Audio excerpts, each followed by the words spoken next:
জুলাই আগস্টের যে আন্দোলন, চূড়ান্ত আন্দোলন, এটা তো 15 বছরের যে গণতন্ত্রকামী রাজনৈতিক দল বিএনপির নেতৃত্বে যে আন্দোলন করেছে তার তো চূড়ান্ত বহিঃপ্রকাশ।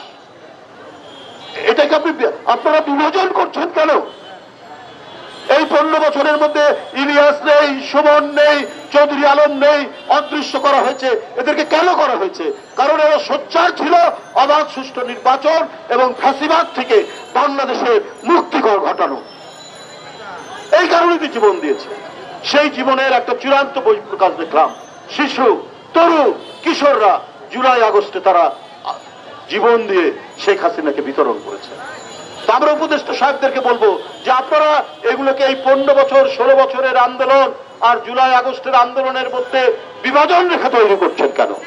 এটা তো সব রক্তস্রোত একই সমুদ্রের মোহনায় গিয়ে মিলিত হয়েছে এবং তার এই মোহনার এই মিলিত স্রোতেই শেখ হাসিনা আজকে পালিয়ে গেছে। দেশ জুড়ে তোলপা ওয়ালটন ফ্রিজ কিনে আপনিও হয়ে যেতে পারেন মিলেনিয়ার।